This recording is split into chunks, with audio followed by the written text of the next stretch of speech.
Viewers আসসালামু আলাইকুম। আপনারা কেমন আছেন? আশা করি ভালোই আছেন। উৎসে মূসক কর্তন ও আদায় বিধিমালা 2021-এর শেষ পর্বে আপনাকে স্বাগতম। আজকের পর্বে থাকছে সরবরাহকারী করণীয় কি, জরিমানা ও সুদ ইত্যাদি বিষয় এবং বিবিধ বিষয় নিয়ে আলোচনা। তো আসুন কথা না বাড়িয়ে চলে যাচ্ছি স্ক্রিনে। এই ভিডিওটি দেখে আপনারা যদি উপকৃত হন, আপনারা অবশ্যই আমার চ্যানেলটি সাবস্ক্রাইব করবেন এবং লাইক কমেন্ট শেয়ার করে অন্যদের শেখার সুযোগ করে দেবেন। আপনারা যে কোনো ওয়েব ব্রাউজার থেকে fmskillsharing.com লিখে সার্চ বাটনে ক্লিক করবেন। তো এখানে আপনারা আমার একটি নতুন ওয়েবসাইট খুঁজে পাবেন fmskillsharing.com নামে। এই ওয়েবসাইটটিতে আপনারা যখন ক্লিক করবেন, তো এটার হোম পেজে আপনারা কিছু ইনফরমেশন পাবেন আমার আপকামিং কিছু কোর্স নিয়ে। Income tax return preparation course, এছাড়াও আপনারা যারা এটিএস ফ্রেন্ডলি রিজিউম তৈরি করতে চান আমার সাথে যোগাযোগ করবেন। এই ওয়েবসাইটটিতে আমি এক্সেল রিলেটেডও কিছু কোর্স এখানে দেব, আপনারা এখান থেকে সেটি সংগ্রহ করে রাখতে পারবেন। এছাড়া এটির ব্লগ সেকশনে আমি কিছু ব্লগ অলরেডি লিখেছি ট্যাক্স ভ্যাট রিলেটেড, অর্থাৎ টিডিএস ভিডিএস, কীভাবে আপনারা সাপ্লাই বিলে টিডিএস ভিডিএস কর্তন করবেন, অফিস রেন্টের গ্র্যাচুইটি, এক্সেল শর্টকাট, বেশ কিছু ব্লগ আমার লেখা আছে। আপনারা এখান থেকে এই ব্লগগুলো পড়ে উপকৃত হবেন আশা করছি। আপনারা চাইলে এই ব্লগগুলো সোশ্যাল মিডিয়াতে শেয়ার করতে পারেন। এখানে শেয়ারিং বাটন দেওয়া আছে। আপনারা এখানে যে কোনো ব্লগটি আপনাদের পছন্দ হয়েছে, আপনারা চাচ্ছেন অন্যদের কাছে শেয়ার করতে, এটা আপনারা সেই বাটনটিতে ক্লিক করে আপনারা এখান থেকে শেয়ার করে নিতে পারবেন। এছাড়া এখন থেকে আপনাদের যে কোনো সমস্যা সমাধানের জন্য আপনারা আমার ব্লগের কমেন্ট সেকশনে পোস্ট করবেন এবং আমি এটাতে নিয়মিত রেসপন্স করে থাকি। এখানে আপনারা আপনাদের প্রশ্নের উত্তর পেয়ে যাবেন। সর্বশেষে আপনারা কমেন্ট বক্সটি পাবেন, সেখানে আপনারা আপনাদের নেম, ইমেল অ্যাড্রেসটি সেভ করে রাখতে পারেন। দ্বিতীয়বার কমেন্ট করার সময় এটি অটোমেটিক্যালি থাকবে। ওই যে আপনাদের যদি কারো কোনো ওয়েবসাইট থাকে আপনারা এখানে দিতে পারেন। তো আর কথা বাড়াচ্ছি না, আমরা চলে যাচ্ছি আমাদের আজকের টপিকে। মূল্য সংযোজন কর বিধিমালা 2021, এটি শেষ পর্ব। এই পর্বে থাকছে সরবরাহকারীর করণীয় কি, জরিমানা, সুদ ইত্যাদি ও বিবিধ। তো এখানে কিছু প্রশ্ন আছে, আসুন দেখে নিচ্ছি। সরবরাহকারীর কর চালানপত্র অর্থাৎ মূসক 6.3 ইস্যু করা কি বাধ্যতামূলক? আমাদের দ্বিতীয় প্রশ্ন হচ্ছে মূসকের পরিমাণ বা সুনির্দিষ্ট করের পরিমাণ ভ্যাট রিটার্নে কোথায় উল্লেখ করতে হবে? তৃতীয় প্রশ্ন, উৎসে কর্তন সনদপত্র অর্থাৎ মূসক 6.6 ব্যতীত কি হ্রাসকারী সমন্বয় গ্রহণ করতে পারবে? আচ্ছা, এছাড়া থাকছে উৎসে মূসক কর্তনের জন্য কে দায়ী থাকবে? আমাদের পরবর্তী কোশ্চেন হচ্ছে উৎসে মূসক কর্তন না করার পরিণাম কি? এবং সর্বশেষ কোশ্চেন হচ্ছে একটি সরবরাহের মধ্যে একাধিক উপাদান থাকলে উৎসে কিভাবে মূসক কর্তন করা হবে? তো আসুন শুরু করছি। সরবরাহকারীর করণীয়, এই চ্যাপ্টারের মধ্যে সরবরাহকারী কর চালানপত্র অর্থাৎ মূসক 6.3 ইস্যু করা কি বাধ্যতামূলক? রেফারেন্সটি দেখে নিচ্ছি। এসআরও নাম্বার 240 2021 সালের আইন এবং মূসক নাম্বার 163-তে বলা আছে মূল্য সংযোজন করা সম্পূরক শুল্ক আইন 2012 সালের 47 নং আইনের 135 ধারা 49 ধারা 127 খ ধারার সহিত পঠিতব্য জাতীয় রাজস্ব বোর্ড নিম্নোক্ত বিধিমালা প্রণয়ন করিল। বিধি 7 উপবিধি 1 অনুসারে সরবরাহকারীকে পণ্য সেবা সরবরাহকালে মূসক 6.3 ইস্যু করতে হবে। অর্থাৎ একজন সরবরাহকারীকে অবশ্যই আপনাকে মূসক 6.3 অর্থাৎ কর চালানপত্র ইস্যু করতে হবে।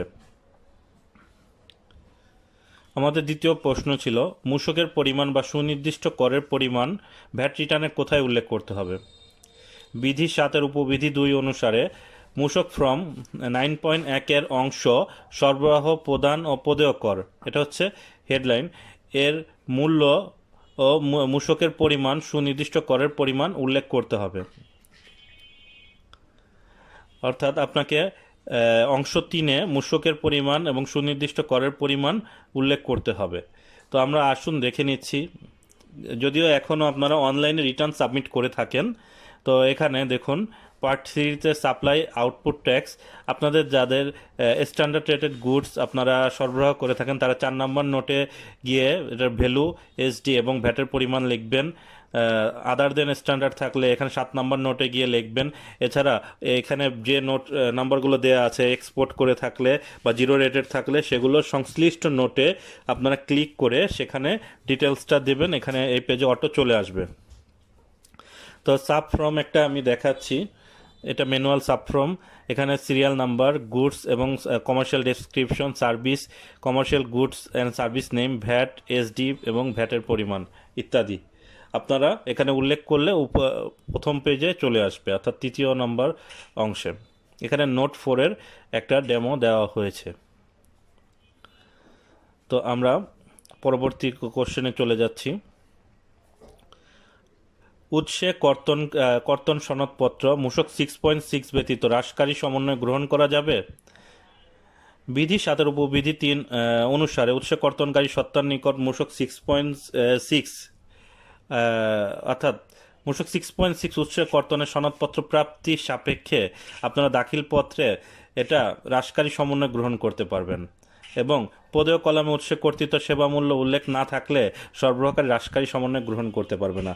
অর্থাৎ অংশ 3-এ আপনাদের যদি সেবা বা এখানে পণ্যের যে বিবরণ অর্থাৎ সেটা যদি আপনারা উল্লেখ না করেন তাহলে আপনারা 6.6 ইস্যু থাকলেও সেটা সমন্বয় গ্রহণ করতে পারবেন না।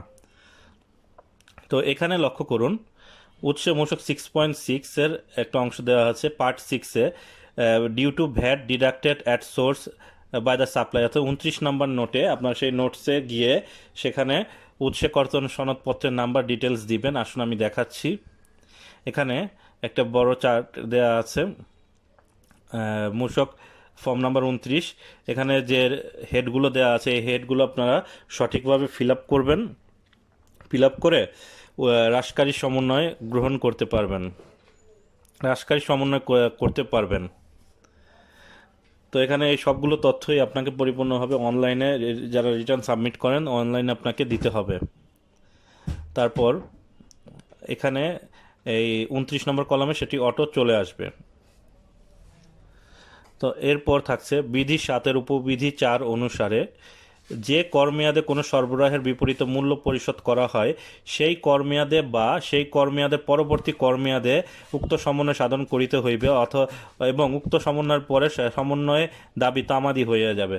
সেক্ষেত্রে আপনারা যাকে সরবরাহ দিবেন তার কাছে অবশ্যই সরবরাহ উৎসে কর্তনের পর তার কাছ থেকে মূসক 6.6 সার্টিফিকেট চেয়ে নেবেন এবং সেটা দুটো কর মেয়াদে আপনারা সমন্বয় করতে পারবেন। কর মেয়াদ বলতে ভ্যাট রিটার্ন সাবমিশনের সময়, অর্থাৎ পরবর্তী মাসের 15 তারিখ। তো এটি লক্ষ্য রেখে আপনারা মূসক 6.6 এখানে উৎস কর্তনকারীর কাছ থেকে নিয়ে নেবেন। আমাদের অষ্টম অধ্যায় হচ্ছে জরিমানা, সুদ ইত্যাদি। উৎসে মূসক কর্তনের জন্য কে দায়ী থাকবে। বিধি 8 উপবিধি 1 অনুসারে উৎসে কর্তনকারী সত্তা এবং সরবরাহকারী উৎসে কর্তন ও সরকারি কোষাগারে জমা প্রদানের জন্য যৌথভাবে ও পৃথকভাবে দায়ী থাকবে।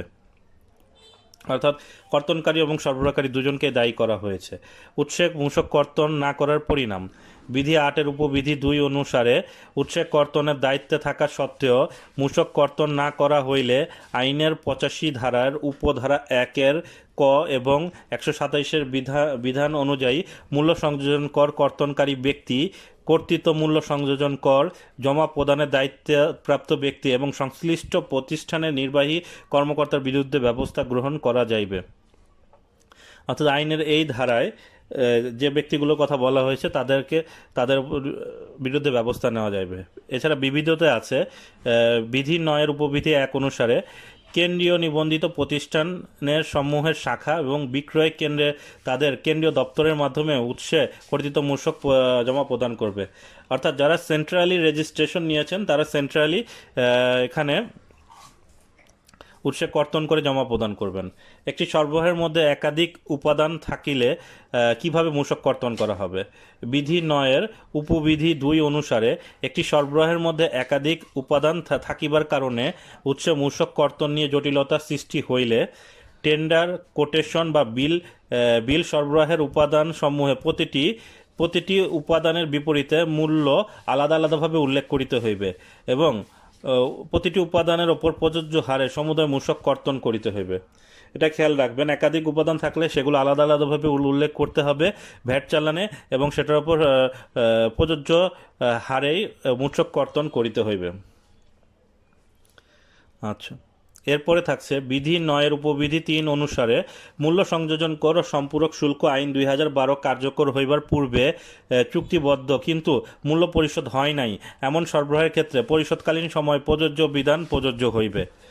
লক্ষ্য করুন, এটা আপনার পূর্বে যদি কোনো চুক্তি সম্পাদন হয়ে থাকে সেটা এই বিধিমালা ইস্যু হওয়ার সাথে সাথে এই বিধান কার্যকর হয়ে গিয়েছে। অর্থাৎ এই বিধিমালা অনুযায়ী আপনাকে মূসক উৎসে কর্তন করতে হবে। রহিতকরণ ও হেফাজত বিধি 10-এর উপবিধি 1 অনুসারে এই বিধিমালা কার্যকর হইবার সঙ্গে সঙ্গে উৎসে মূসক কর কর্তন ও আদায় বিধিমালা 2020 এখানে অর্থাৎ বাতিল হয়ে গিয়েছে।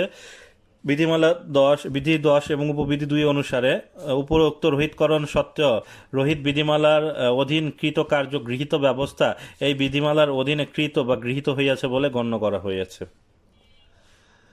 তো আশা করি আপনারা বুঝতে পেরেছেন।